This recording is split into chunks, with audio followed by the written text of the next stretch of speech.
नमस्कार दोस्तों, स्वागत है आप सभी का एकलव्य क्लासेस में। हम देख रहे हैं मध्य प्रदेश सामान्य ज्ञान की एक विशेष धमाकेदार सीरीज जो मध्य प्रदेश के सभी एग्जाम्स के लिए काफ़ी महत्वपूर्ण होने वाली है, जिसमें हमने इसकी पिछली वीडियो में मध्य प्रदेश का इतिहास, जिसमें हमने अवंती एवं चीदी जनपद को डिस्कस किया था, साथ ही मौर्यकालीन एमपी एवं चंदेल शासकों का वर्णन किया था। और आज हम उसका सेकेंड पार्ट मध्य प्रदेश का इतिहास लेकर आए हैं, जिसमें हम रियासत एवं वंश देखने वाले हैं। इंदौर रियासत, जिसे हम होलकर रियासत भी बोलते हैं, साथ में भोपाल रियासत एवं सिंधिया वंश के बारे में चर्चा करेंगे। तो वीडियो को स्टार्ट करने से पहले यदि आपने हमारे चैनल को सब्सक्राइब नहीं किया है तो प्लीज सब्सक्राइब कर लीजिए, साथ ही बेल आइकन को दबा लीजिए, जिससे आगे आने वाले वीडियोस की नोटिफिकेशन आपको मिलती रहे। तो चलिए हम वीडियो को स्टार्ट करते हैं और एक एक करके जो वंश हैं, सबसे पहले होलकर वंश स्टार्ट करेंगे, इसके बाद देन हम सिंधिया वंश के बारे में चर्चा करेंगे। तो होलकर रियासत की यदि चर्चा की जाए, जिसे हम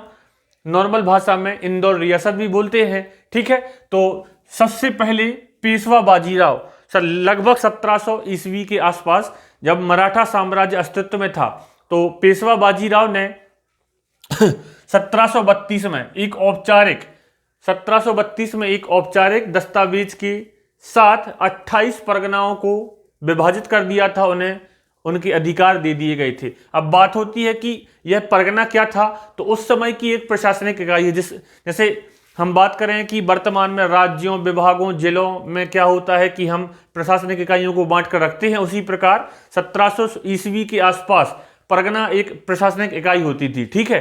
तो पेशवा बाजीराव ने 1732 ईस्वी में एक औपचारिक दस्तावेज द्वारा होलकर, जिसे हम इंदौर रियासत, सिंधिया वंश, ग्वालियर एवं पवार सरदार, जो कि धार के शासक थे, के मध्य संधि की और अधिकार क्षेत्रों का विभाजन किया। लगभग 28 परगनाओं को विभाजित किया था, उन्हें उनके अधिकार क्षेत्र दे दिए गए थे पेशवा बाजीराव की एक संधि के द्वारा, जो हुई थी 1732 ईस्वी में। इसके बाद अब कैसे होलकर रियासत अस्तित्व में आई, उसका संस्थापक कौन था, किस तरीके से कौन कौन शासकों ने उनको चलाया, ठीक है। तो पानीपत के तृतीय युद्ध के बाद, ठीक है, पानीपत का तृतीय युद्ध जो हुआ था 1761 में, 1761 के बाद मल्हार राव होलकर ने इंदौर पर अधिकार कर लिया। अतः मल्हार राव होलकर इंदौर के संस्थापक कहे जाते हैं। मल्हार राव होलकर ने क्या किया, पानीपत के तृतीय युद्ध के बाद इंदौर पर अधिकार जमा लिया था, ठीक है, जो कि मराठा साम्राज्य थे, ठीक है। इंदौर की बात करें, चाहे हम सिंधियाओं की बात करें, ठीक है, यह सभी मराठा साम्राज्य ही थे, क्योंकि मराठाओं ने ही इन्हें विकसित किया था। तो होलकर वंश मूल रूप से एक चरवाहा या कृषक जाति थी, ठीक है, जो कि दक्कन के जो गांव होल में बसे हुए थे, और वहीं पर बसे होने के कारण इन्हें क्या कहा जाता था, होलकर वंश, ठीक है। तो होलकर वंश मूल रूप से एक चरवाहा जाति या कृषक वंश के रूप में जाना जाता था, जो मथुरा जिले से आकर कहां बसे, दक्कन के गांव होल या हल में बस गए थे, और इसीलिए इनकी निवास स्थान के कारण इनका पारिवारिक जो नाम है होलकर पड़ गया, ठीक है। तो आपको याद रखना है कि यह एक कृषक जाति थी, या जिसे हम चरवाहा जाति भी कह सकते हैं, जिनके कारण इनका पारिवारिक नाम क्या पड़ा है, होलकर पड़ा था। अब इसके बाद हम बोल सकते हैं कि क्योंकि मल्हार राव होलकर ने इंदौर पर अधिकार जमाया था, तो इसलिए वह क्या कहे जाते हैं, इस राजवंश के संस्थापक कहे जाते हैं मल्हार राव होलकर। अब मल्हार राव की मृत्यु 1766 में हुई, और उनकी मृत्यु के बाद क्या होता है, जो गद्दी है, होलकर रियासत की गद्दी उनकी पुत्र वधू अहिल्याबाई होलकर संभालती हैं, ठीक है। तो यहां पर लिखा हुआ है कि मल्हार राव की मृत्यु के बाद उनकी पुत्र वधू अहिल्याबाई होलकर पेशवा की अनुमति से कार्यभार संभालती है, ठीक है, कार्यभार संभालती हैं, और मल्हार राव होलकर के विश्वास पात्र अधिकारी, ठीक है, विश्वास पात्र अधिकारी तुकोजी राव होलकर को अपनी सेना का सेनापति बनाती हैं। तो सबसे पहले यदि हम बात करें संस्थापक कौन थे इंदौर के, तो मल्हार राव होलकर थे, जिनकी मृत्यु 1766 में हो जाती है। उसके बाद इंदौर रियासत का जो नेतृत्व है वह उनकी पुत्र वधू अहिल्याबाई होलकर संभालती हैं, जो मल्हार राव होलकर के जो प्रमुख अधिकारी है, विश्वास पात्र अधिकारी तुकोजी राव को सेना का सेनापति बनाती हैं, ठीक है। यहां पर लिखा भी हुआ है कि 13 अगस्त 1795 को 13 अगस्त 1795 को 70 वर्ष की आयु में अहिल्याबाई होलकर का निधन हो जाता है। उसके बाद जो कार्यभार है शासन का वह तुकोजी राव होलकर संभालते हैं, लेकिन कुछ सालों बाद, लगभग 2 साल बाद तुकोजी राव की भी मृत्यु हो जाती है। ठीक है, तो फिर क्या होता है कि होलकर वंश के शासक तुकोजी तृतीय के समय क्या होता है, इसका जो विलय है वह मध्य भारत में हो जाता है। ठीक है, तो तुकोजी तृतीय के समय मध्य भारत में इस राज्य का विलय हो जाता है। तो इस प्रकार हमने यहाँ इंदौर रियासत का एक संक्षिप्त वर्णन देखा, जो हमारे लिए एग्जाम्स में महत्वपूर्ण है, चाहे वह एमपीएसआई हो चाहे एमपीपीएससी हो। ठीक है, तो एक बार विस्तृत चर्चा कर लेते हैं कि पानीपत के तृतीय युद्ध 1761 के बाद मल्हार राव होलकर ने इंदौर रियासत पर कब्जा जमा लिया, अधिकार कर लिया, मराठा साम्राज्य था।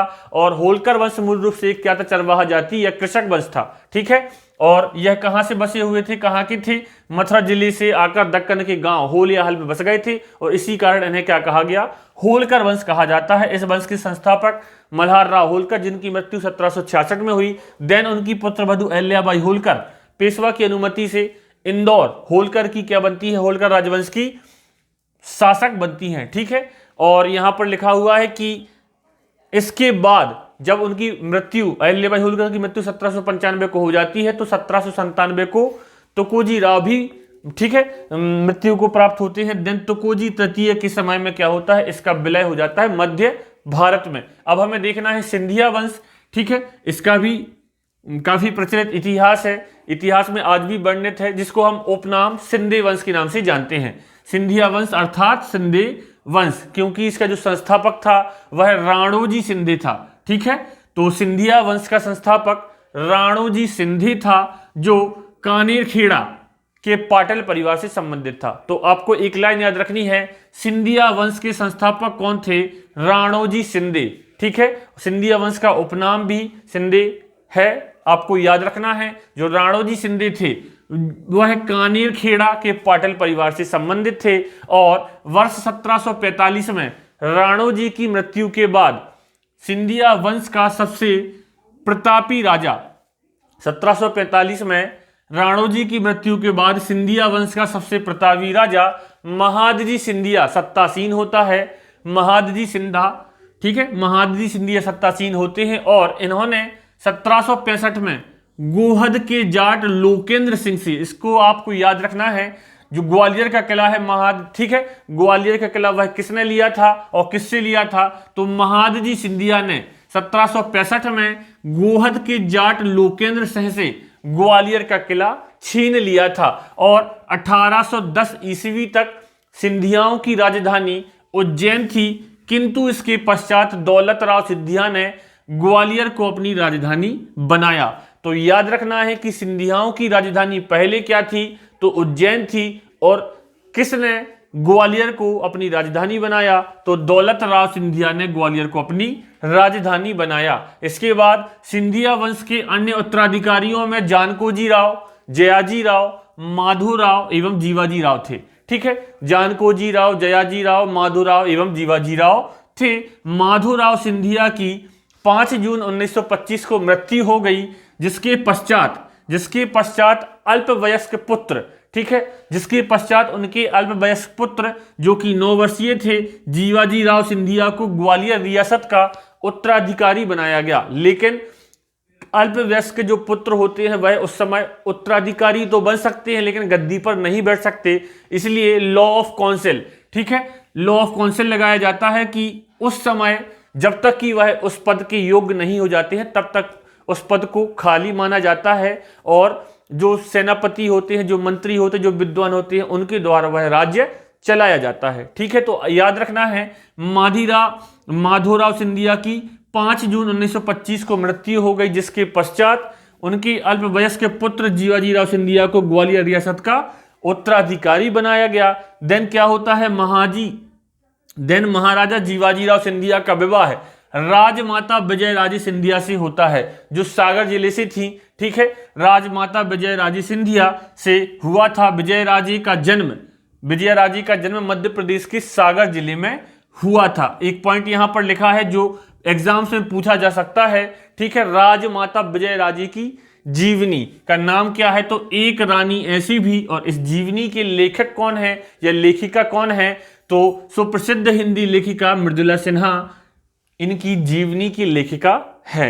अब नवंबर 1936 में जीवाजी राव को महाराजा के पूरे अधिकार सौंप दिए गए। जब यह उत्तराधिकारी पद के योग्य हो गए तब इन्हें इनके पूरे अधिकार सौंप दिए गए। और मई 1948 को पंडित जवाहरलाल नेहरू ने मध्य भारत राज्य के प्रथम राज प्रमुख के रूप में जीवाजी राव सिंधिया को शपथ दिलाई।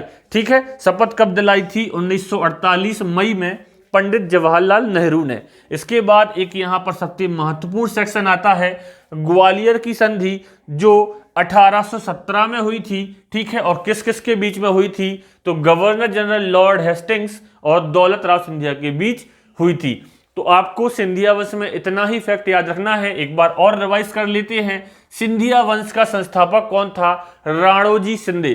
ठीक है, जो कानेर खेड़ा के पाटिल परिवार से संबंधित था। ठीक है, याद रखना है, राणोजी शिंदे सिंधिया वंश के संस्थापक थे। होलकर रियासत के संस्थापक मल्हार राव होलकर थे। वर्ष 1745 में राणोजी की मृत्यु के पश्चात सिंधिया वंश का सबसे प्रतापी राजा, ठीक है, महादजी सिंधिया सत्तासीन होते हैं। और क्या होता है? यह महादजी सिंधिया आगे जाकर गोहद के जो जाट होते हैं लोकेंद्र सिंह से ग्वालियर का किला छीन लेते हैं। ठीक है, 1810 ईस्वी तक जो सिंधिया की राजधानी होती है वह उज्जैन थी, लेकिन दौलत राव सिंधिया ग्वालियर को अपनी राजधानी बनाता है आगे जाकर। ठीक है, तो सिंधिया वंश के अन्य उत्तराधिकारियों के नाम भी याद रखने हैं। जानकोजी राव, जीवाजी राव, जयाजी राव और माधोराव। ठीक है, अब होता क्या है? माधोराव सिंधिया की 5 जून 1925 को मृत्यु हो जाती है, जिसके पश्चात उनके अल्पवयस्क पुत्र जीवाजी राव को ग्वालियर रियासत का उत्तराधिकारी बनाया जाता है। लेकिन इस पद की योग्य न होने के कारण, अल्पवयस्क होने के कारण लॉ ऑफ काउंसिल, ठीक है, जो एक लॉ होता था कि अल्पवयस्क पुत्र उत्तराधिकारी तो बन सकते हैं लेकिन गद्दी पर नहीं बैठ सकते। तो उस समय जो शासन था वो मंत्रियों विद्वानों के द्वारा चलाया जाता था। जब यह योग्य हो गए तो इन्हें क्या है, जो भी अधिकार थे गद्दी के वो दे दिए जाते हैं। इनका विवाह राजमाता विजया राजे से कराया जाता है, जो कि मध्य प्रदेश की सागर में जन्मी थी। ठीक है, और इनके ऊपर राजमाता विजया राजे सिंधिया की एक जीवनी है, जिसे लिखने वाली हिंदी की सुप्रसिद्ध लेखिका मृदुला सिन्हा है, और जीवनी का नाम है एक रानी ऐसी भी। नवंबर 1936 में जीवाजी राव को महाराणा की, ठीक है, महाराजा के पूरे अधिकार सौंप दिए गए। और मई 1948 को पंडित जवाहरलाल नेहरू ने मध्य भारत राज्य के राज्य प्रमुख के रूप में इन्हें नियुक्त करते हैं और शपथ दिलाते हैं। और ग्वालियर की संधि हुई थी 1817 में, जो गवर्नर जनरल लॉर्ड हेस्टिंग्स और हुई थी दौलत राव सिंधिया के बीच। तो इतना डेटा आपको याद रखना है। इसके बाद सबसे महत्वपूर्ण है भोपाल रियासत एवं वहां की बेगमें। ठीक है, और हमें यहां देखना है कि भोपाल की स्थापना करने वाला अफगान सिपाही कौन था, और यहां की बेगमें जिन्होंने कुछ निर्माण कार्य कराए हैं जो हमारे लिए सबसे महत्वपूर्ण है। तो एक पॉइंट यहां पे लिखा है कि भोपाल रियासत की स्थापना मुगल सेना के एक अफगान सिपाही, आपको याद रखना है कि जो स्थापना है वह मुगल सेना के एक अफगान सिपाही दोस्त मोहम्मद खां द्वारा 1723 से 24 के मध्य की गई थी। अर्थात दोस्त मोहम्मद खां भोपाल का संस्थापक है, जिसने 1723-24 में भोपाल रियासत की स्थापना की थी। और यह जो भोपाल रियासत है उसे रानी कमलापति की सहायता करने पर उपहार में मिला था। ठीक है, तो रानी कमलापति की सहायता करने पर उसे भोपाल उपहार में मिला था। ठीक है, याद रखना है स्थापना किसने की थी, तो दोस्त मोहम्मद खान ने 1723-24 ईस्वी में की थी, जो कि एक मुगल सेना का अफगान सिपाही था। अब आगे याद रखना है कि दोस्त मोहम्मद खान ने सीहोर, आस्टा, खिलजीपुर, देवीपुरा और गुन्नौरगढ़, याद रखना है सीहोर, आस्टा, गुन्नौरगढ़, देवीपुरा एवं खिलजीपुर आदि स्थानों को जीतकर नवाब की उपाधि धारण की थी। ठीक है, नवाब की उपाधि धारण की थी। इसके बाद इसका पुत्र यार मोहम्मद खां 1728 ईस्वी में दोस्त मोहम्मद खां की मृत्यु के बाद इसका पुत्र यार मोहम्मद खां भोपाल राज्य का पहला नवाब बना।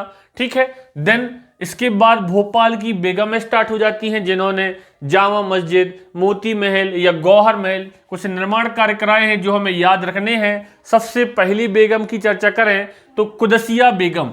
ठीक है, सबसे पहली बेगम है कुदसिया बेगम, जिन्हें गौहर बेगम भी कहा जाता है, जिन्हें गौहर बेगम भी कहा जाता है।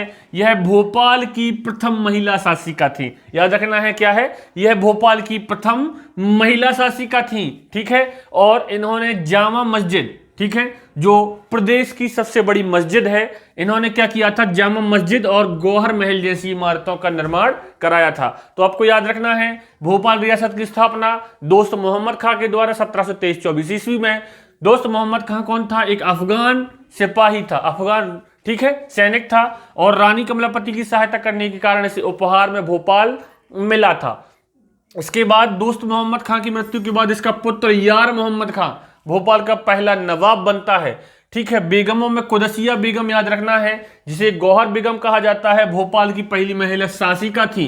ठीक है, और इन्होंने क्या कराया, जामा मस्जिद, प्रदेश की सबसे बड़ी मस्जिद, गौहर महल जैसी इमारतों का निर्माण कराया। इसके बाद हमें देखना है सिकंदर जहां बेगम, जिसे हम सिकंदर बेगम भी कहते हैं, और इन्हें हम कभी नहीं भूलेंगे क्योंकि 1857 की क्रांति में, 1857 की क्रांति के समय इन्होंने अंग्रेजों का साथ दिया था, अंग्रेजों का समर्थन दिया था। ठीक है, 1857 की क्रांति के समय इन्होंने अंग्रेजों का समर्थन दिया था। 1857 की क्रांति के समय भी हमने इनको पढ़ा था, और इनके द्वारा मोती मस्जिद, मोती महल जैसी प्रसिद्ध इमारतों का निर्माण कराया गया।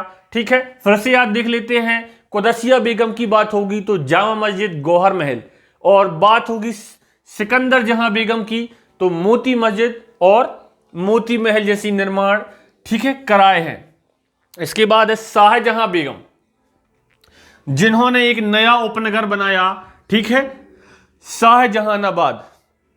शाहजहां बेगम ने एक नगर बसाया जिसका नाम था शाहजहानाबाद, और भोपाल में लाल कोठी, जिसे राजभवन कहा जाता है, का निर्माण कराया था। तो इस प्रकार भोपाल रियासत भी हमने कंप्लीट कर ली है। इसके बाद हम कल से मध्य प्रदेश का आधुनिक इतिहास देखेंगे, किस प्रकार 1857 की चिंगारी में मध्य प्रदेश का योगदान रहता है। ठीक है, तो यदि आपको आज का यह सेशन पसंद आया हो तो प्लीज़ हमारी वीडियो को ज़्यादा से ज़्यादा शेयर कीजिएगा।